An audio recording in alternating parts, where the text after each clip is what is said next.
I'm going home. It's an interesting phrase. It almost holds a sense of returning to where you were meant to be. Going back to somewhere where you were somehow unjustly removed from.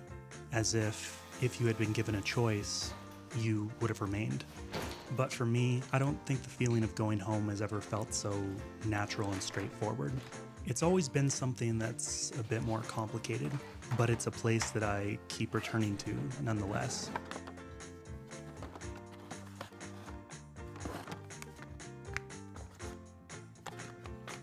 I spent the day before my flight packing. I hate packing.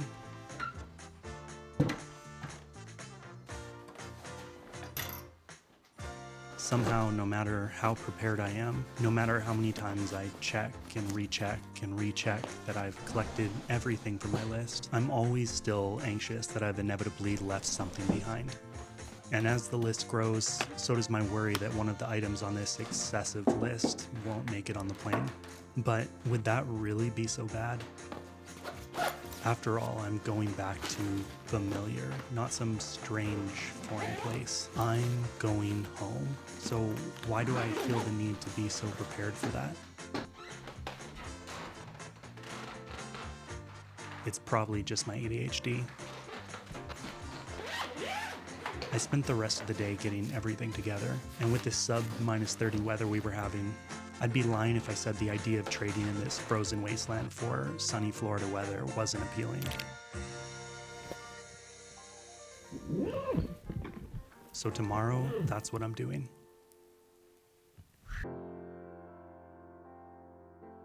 Waking up, the weather app said it was -50 outside. Great. My Uber drove down the frozen streets of Calgary's downtown. It's been hard in America. Why did I choose to live in this? It's been tough feeling safe. I regularly find myself having that thought in the winter. It's been hard in America. I never thought it'd get so bad. Pulling up at the airport, I unloaded my bags and headed inside, trying to prepare myself for the routine gauntlet that is airport security. But just like that, I was through.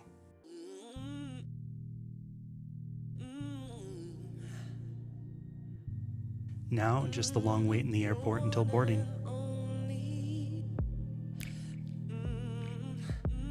I remember flying in the 90s. Traveling was always easier back then, before New York and everything else afterwards. Now the only remnants seem to exist in old Meg Ryan rom-coms, where somehow anyone can get to the gate just in time to confess their unexpressed love. Real life isn't so romantic.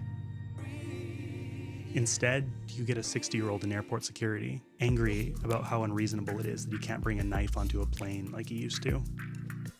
People are wild.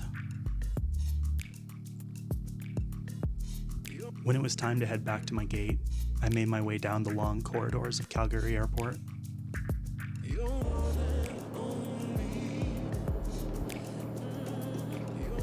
E91, got it. Now to wait some more. It seems that travel these days is just an endless sequence of waiting. Wait to book, wait to pack, wait for check-in, wait for security, wait to board, wait to arrive. Waiting always feels a bit paralyzing to me, as if I can't do anything else, when I have this expectation of what's to come filling my thoughts. The agent came on the intercom. Attention flyers, we are going to need to find a new plane. Yours is fucking frozen because you chose to live in icy tundra. More waiting. Great. My phone was filled with text messages from the airline. Delayed 30 minutes, 1 hour, 2 hours. After a while, it almost felt like they were taunting me. Or God was. Either way, it was going to be complicated going home. Complicated going somewhere complicated. Interesting.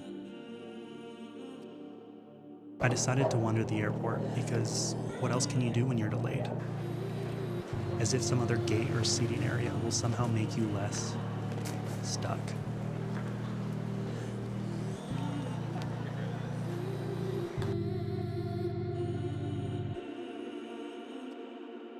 Maybe as humans, we just crave a change of scenery. Maybe that's why we leave home. After the third delay text, I was getting worried that the flight would be canceled entirely. Nothing works in -50, especially me. But no news came. Boarding was called, and the flight was departing. I was going home. Boarding the plane, I found out that I was seated near the back. I hate being near the back. But at least I was at the window, and it looked like no one had booked the middle seat.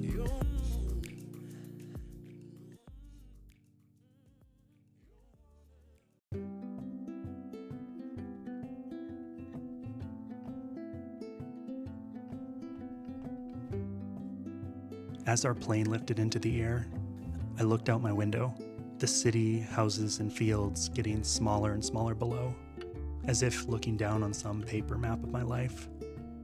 I wonder if anyone else thinks that way while flying.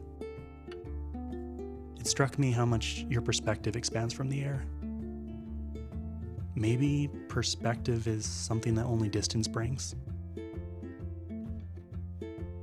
Cookies or pretzels? Huh? Cookies or pretzels? Oh. Both. Fuck big business. Small wins.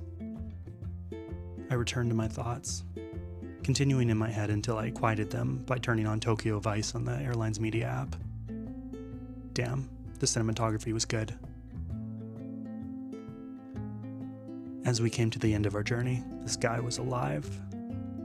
The rose and orange hues of the setting sun streamed in through the open windows, interspersed throughout the cabin. These moments are what makes life worth it.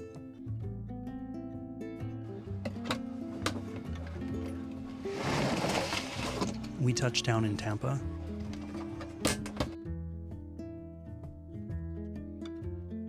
I was home.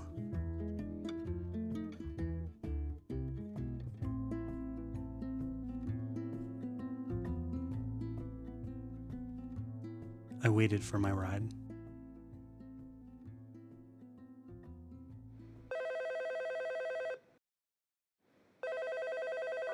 I woke up to the sound of the phone ringing, my mother arranging an appointment in the other room with someone on the other end of the call.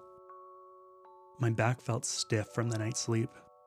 I'd been sleeping in the spare side room of my mother's office, sharing the space with the piles of boxes sentenced here to declutter the rest of the house, and perhaps declutter their minds. The forecast had changed, and my sunny week had turned into a mostly cloudy one with temperatures in the 50s. Oh well, at least it was warmer than Calgary. It was dark when I got in the night before, but it wasn't now. What the hell? I guess Mom was selling the house. That was unexpected. I went to go sit in the garden. Glancing around, it all felt so familiar.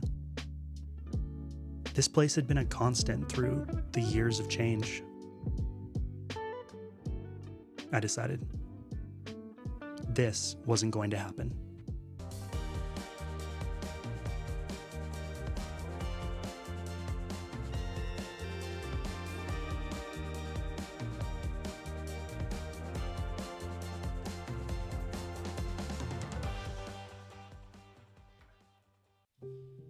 Night came and the evening air seemed to cool the fervor I felt earlier. I walked down to the beach to breathe in the salty air as my gran searched for a new book to fill the following afternoon. And as it always does, the quiet peace of evening coaxed me into a truth that I was trying to ignore. This was going to happen. And I would have to come to terms with that.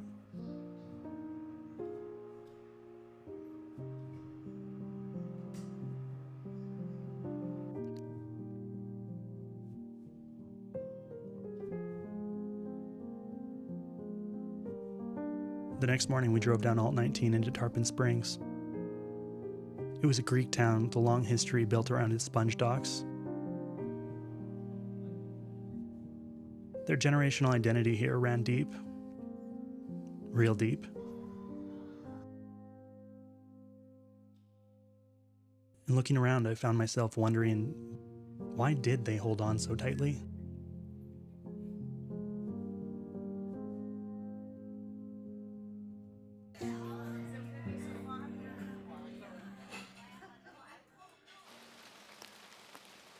Waking up to rain, it made for a slow morning around the house. As I got ready, I kept coming across souvenirs from my past. Physical echoes of a life that no longer really existed. Why did Mom still keep them around the house? And why did I feel this fondness for them? Feeling cooped up by the weather, we drove back down the road to Tarpon Springs. I decided to bring my Minolta X-700 film camera to finish a roll of film that I've been working on for longer than I'd like to admit. I figured I'd snap the last few shots between breaks in the rain.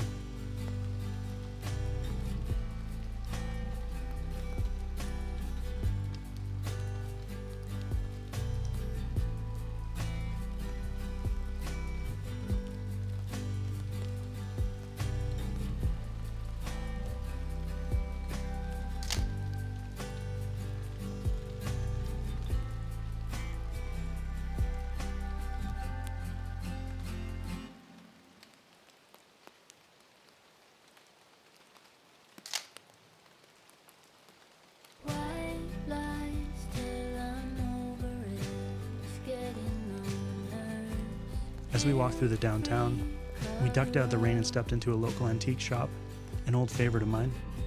The shelves were lined with old knickknacks and magazines, puzzle pieces that once fit into someone else's life.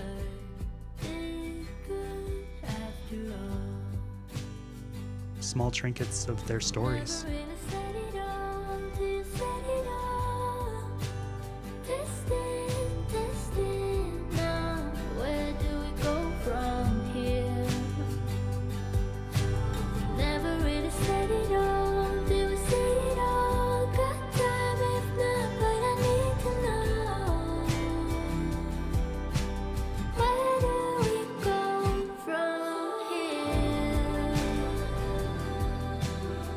Later that night at the local dive bar, I threw darts with old friends.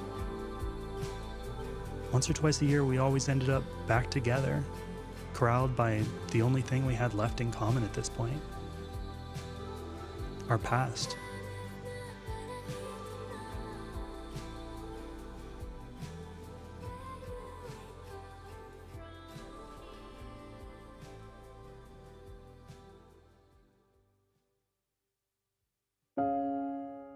Why do we all hold on to the past?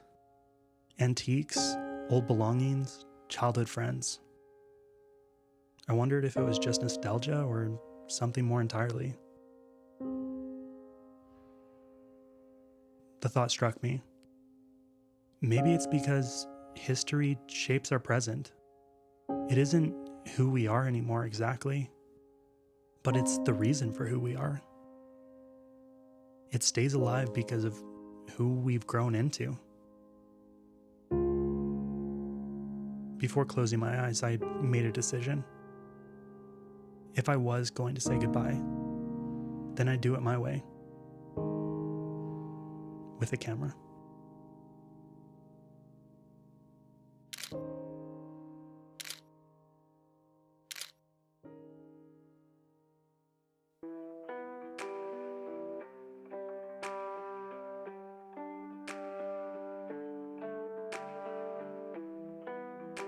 I decided I would photograph the community. The houses I'd lived in, the trees I'd climbed, and the streets that held my memories in this small town.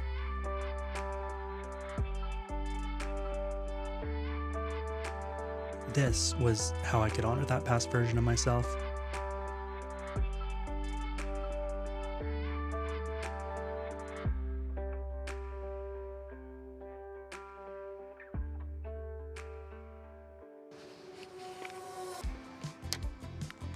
All I had on me was a roll of Portra 800, so it would have to do even on the sunny days.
Past every storm cloud, rays of sunlight, rays of sunlight.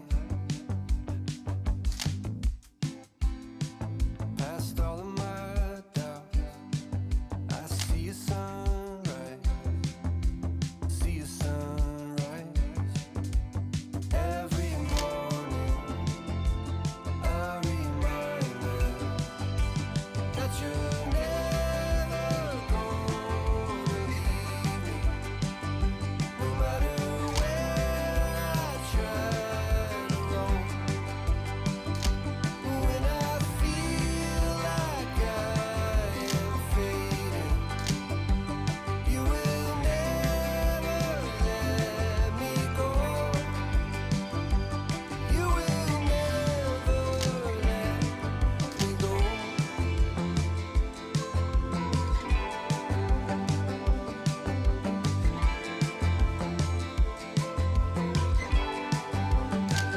When I am breaking, when I feel lost, when I am running, but you seem far.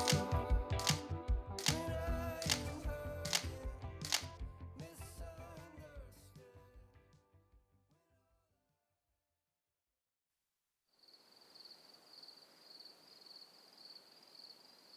The week came to an end.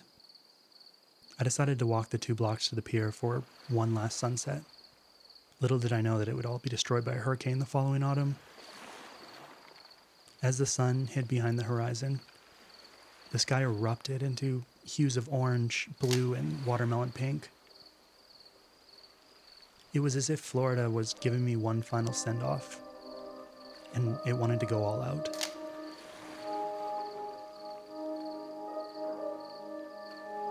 As I breathed in the peace of those final moments, staring out at the ocean, the finality of the night started to wash over me. Home was never exactly easy here. It held years of mixed emotions and some of my best and worst memories. But after this week, I also knew that I had to take it all with me. My history here is a part of who I am. This place, it helped shape me.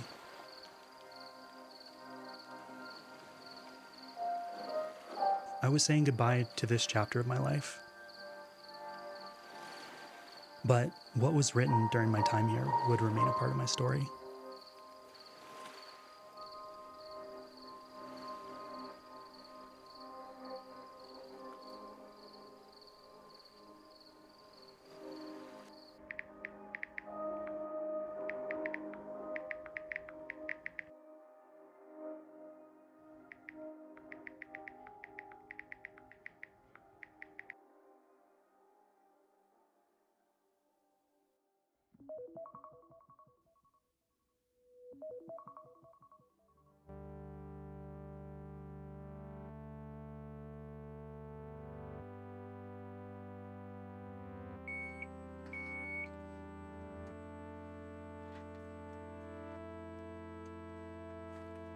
The next morning, I loaded my suitcases and we drove to the Tampa airport.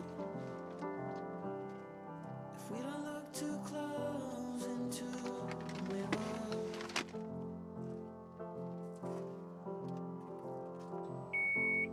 just do as they say, and let it all go. Saying our goodbyes at the curb, I walked into the airport to head to my gate.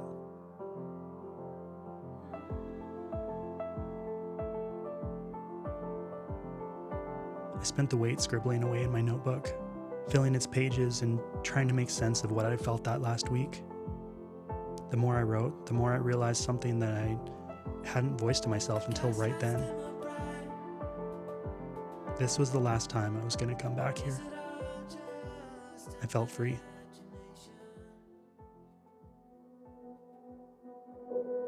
And just like waking up from a dream, I was back in Calgary. I shuffled through the airport and made my way out into the cold to wait for my Uber.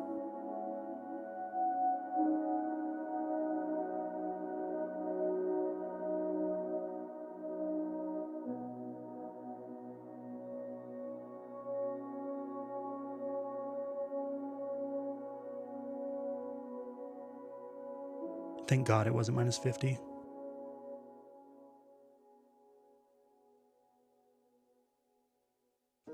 Waking up in my room, I looked around.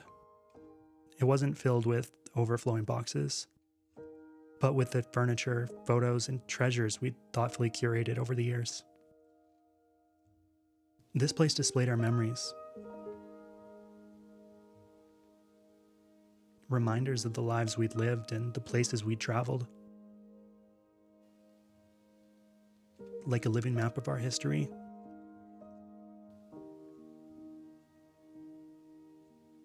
I realize now that home is a canvas, colored by the journeys that brought us here.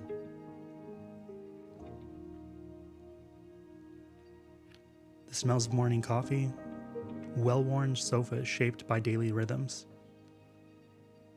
photos on the refrigerator.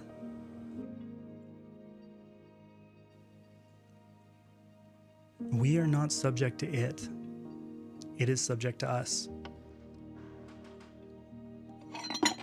We had made this home an oasis in our lives.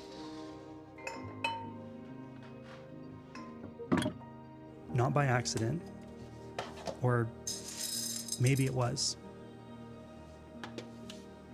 But this place was anointed by our intentions.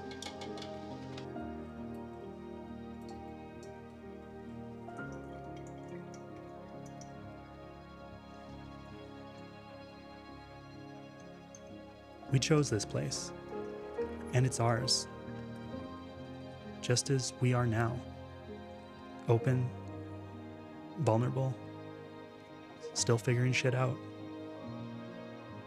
And it can't be in the past. We didn't fall into this home. We built it. It's not where we came from, but the destination for who we chose to become, for who we're still becoming. I took another sip of my coffee.